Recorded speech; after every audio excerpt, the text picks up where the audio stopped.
Regu Syahir Quran dengan nomor undian 213 disilakan. Bismillahirrahmanirrahim. Assalamualaikum warahmatullahi wabarakatuh.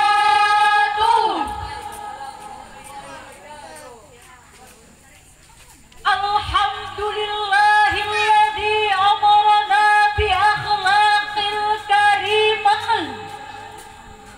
Assalatu wassalamu ala sayyidil bariyah wa ala alihi wa man tabi'ar risalah. Amma ba'd. Dewan Hakim yang arif dan bijaksana yang sama-sama kami hormati, teman-teman pemuda harapan bangsa yang kami bangga-banggakan, hadirin yang searah dan sekiblat yang berbahagia.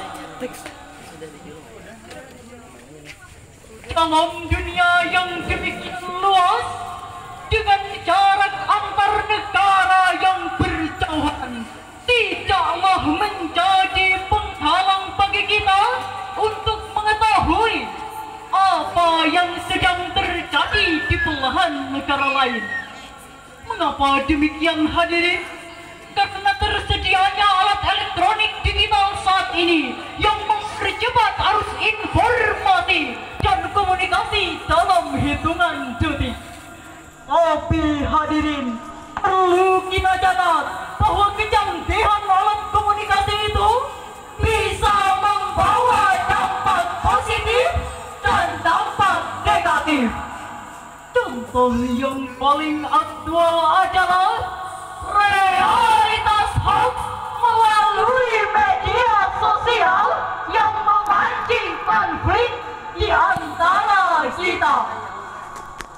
Oleh karena itu, hadirin, izinkanlah kami membawakan syarahan Al-Quran yang sudah kami kemas dengan baik, terpercaya, spektakuler, dengan sebuah judul Pandangan Al-Quran terhadap realitas hoax. Sebagai rujukan syarahan ini, marilah kita dengarkan firman Allah dalam Al-Quran surah Al-Hujurat ayat 6 sebagai berikut. A'udzu billahi minasyaitonir rajim.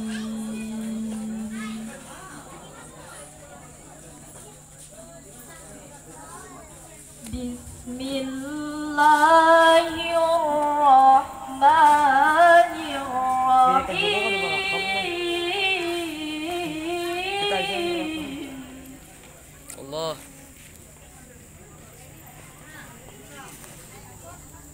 Iztalaqawnahu bi'alsinatikum wa taquluna bi'afwahikum. Digit tuh sepatu. Wa taquluna bi'afwahikum ma laysa lakum bihi ilm. Allah. Ma laysa lakum bihi ilmun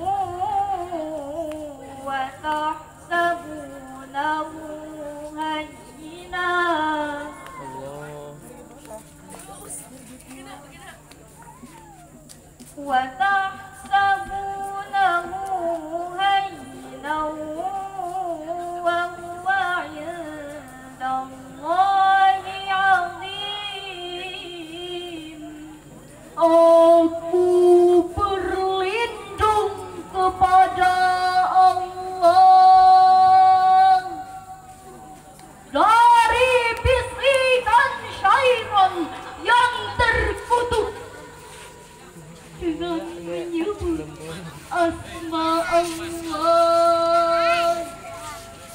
yang maha pengasih lagi maha penyayang.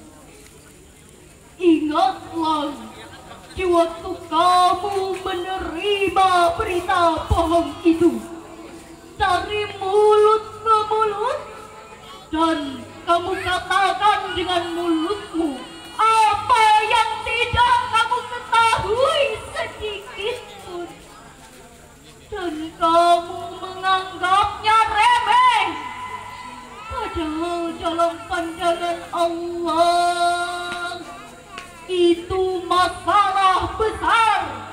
Hadirin yang berbahagia, dalam kitab Al-Muhtasar fi Tafsiril Qur'anil Karim yang ditulis oleh sejumlah ahli tafsir dan diterbitkan oleh Pusat Tafsir untuk Studi Al-Quran Saudi Arabia, dijelaskan bahwa ayat ini memberikan teguran kepada kita, orang-orang muslim yang menyebarkan berita yang tidak jelas kebenarannya. Allah Subhanahu wa ta'ala memperingatkan kepada kita, jangan sekali-kali memandang penyebaran berita bohong itu masalah yang kecil dan remeh. Ketahuilah bahwa itu adalah masalah besar. Sebuah survei yang dilakukan oleh masyarakat matematika Indonesia pada tanggal 15 Februari 2022 melaporkan bahwa Indonesia adalah negara yang menghadapi masalah serius terkait dengan penyebaran berita palsu tidak benar melalui media sosial, dan hampir 40% isi berita media sosial itu adalah berita palsu. Memang hadirin, dalam pasal 28 Undang-Undang Dasar 1945 disebutkan bahwa setiap orang berhak memiliki kebebasan atas berserikat, berkumpul, dan mengeluarkan pendapat. Tapi hak mengeluarkan pendapat ini bukanlah kebebasan yang mutlak, bukan bebas seperti kita berteriak di tengah hutan, melainkan kebebasan ini dibatasi oleh kewajiban kita dalam menjaga kehormatan, keharmonisan, serta kesatuan bangsa dan negara. Oleh karena itu hadirin, kebebasan dalam hal ini adalah kebebasan yang harus dipertanggungjawabkan. Hadirin, para produsen itu amat sangat keterlaluan pada saat menjelang pemilihan yang ukhuwah antar umat beragama, juga invent umat Islam terjadi akibat goresan berita palsu. Disintegrasi bangsa pun dalam ancaman yang sangat besar. Tidak hanya itu hadirin, tega-teganya saat kita berduka meninggalnya karakter tenaga medis dan masyarakat kecil, serta banyak anak-anak kehilangan orang tua, menjadi yatim, bahkan menjadi yatim piatu mendadak akibat virus COVID-19. Mereka menari-nari di atas korban COVID-19 dengan terus-menerus menyebarkan berita palsu tentang COVID-19, bahkan memprovokasi masyarakat untuk melawan pemerintah yang telah memeras otak dan keringat, bahkan mengeluarkan triliunan rupiah untuk mengatasi virus tersebut. Oleh karena itu hadirin, kita harus bertindak, ini harus bergerak, tidak boleh berpangku tangan. Kita harus bahu-membahu melawan hoax. Setuju hadirin? Setuju. Hadirin yang berbahagia, kejahatan berita palsu telah mewarnai aktivitas masyarakat kita. Di antaranya, pertama, yang terkait dengan politik, ekonomi, dan sosial. Detik.com pada bulan Februari 2022 melaporkan bahwa Kepolisian Daerah Nusa Tenggara Barat berhasil menangkap ketua koperasi serta usaha rencani atas dugaan penyebaran berita palsu bahwa pemerintah menyembunyikan dana operasi nasional sebesar 100 juta rupiah. Mengingat kejahatan berita palsu untuk masa depan bangsa, apakah kita setuju bahwa siapapun yang menyebarkan berita palsu harus dihukum berat? Setuju hadirin? Setuju. Kedua, masalah kesehatan juga pernah dihebohkan oleh oknum penyebar hoax. Liputan 6.com pada bulan Februari 2022 melaporkan berita yang sangat amat memprihatinkan, yaitu terdapat 27 kasus berita hoax selama masa pandemi. Di antaranya virus COVID-19 adalah virus batuk, bisa menular melalui udara, bisa mati di ruang panas. Bahkan vaksin COVID terbuat dari bahan baku serta menyebabkan kelumpuhan pasca vaksinasi. Jadi jelaslah hadirin, kejahatan berita palsu benar-benar ada dalam realitas kehidupan kita, dan dampak negatifnya akan sangat besar, yakni pertama, menyesatkan dan membodohi masyarakat, bahkan merusak persatuan dan kesatuan bangsa. Dan yang kedua, mengganggu jalannya program-program pemerintah yang telah disepakati oleh anggota legislatif. Untuk itu hadirin, marilah kita dengarkan firman Allah dalam Al-Quran surah Al-Hujurat ayat 6 sebagai berikut. Ya ayyuhalladzina amanu in ja'akum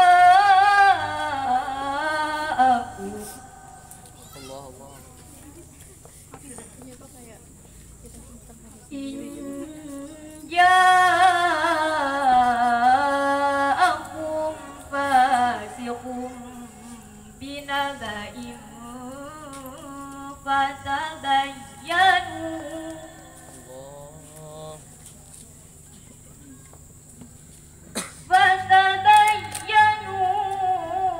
an tusibu qauman bijahalah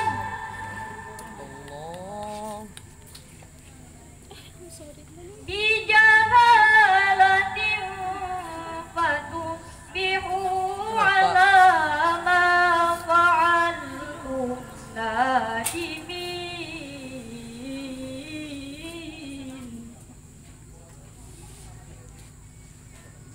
Bijahalatin fatusbihu ala ma fa'altum nadimin.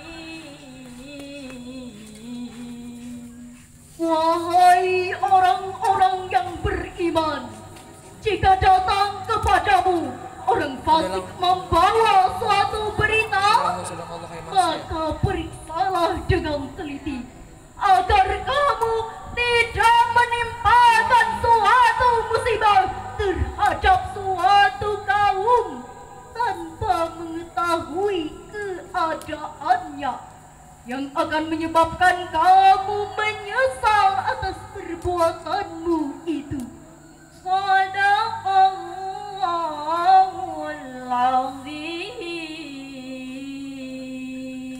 Maha benar Allah atas segala firman-Nya, dan Dialah yang Maha Agung.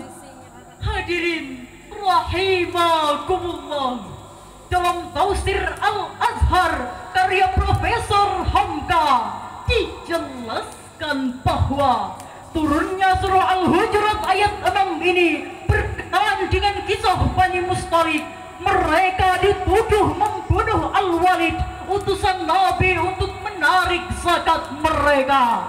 Padahal hadirin, berdasarkan laporan yang sebenarnya, Bani Mustalik justru datang berbondong-bondong menyambut Al-Walid untuk membayar zakat. Maka kata fasik dalam ayat ini artinya berbohong atau banyak melakukan dusta. Berdasarkan ayat ini, ada beberapa hal yang harus kita lakukan. Di antaranya, kita tidak boleh menelan mentah-mentah suatu informasi yang belum tentu kebenarannya. Kita harus melakukan check and recheck, yakni memeriksa berkali-kali agar tidak terjadi konflik. Rasulullah sallallahu alaihi wasallam pernah berpesan kepada kita, iyyakum wal kadhib fa innal kadhiba yahdi ilal fujur wa innal fujura yahdi ilan nar. Jauhilah kebohongan, sebab kebohongan akan menggiring kepada keburukan, dan keburukan akan menggiring kepada neraka. Hadis riwayat Bukhari dan Muslim. Pada kesempatan kali ini, kami mengajak kepada hadirin untuk menyampaikan salam rindu kepada baginda Muhammad sallallahu alaihi wasallam, sang penerima wahyu Al-Quran. رقت عيناي شوقا ولطيبة ذرفة عشقا فأتيت إلى حبيبي فاهدأ يا قلب ورفقا صلي على محمد السلام عليك يا رسول الله السلام عليك يا حبيبي يا نبي الله يا رسول الله.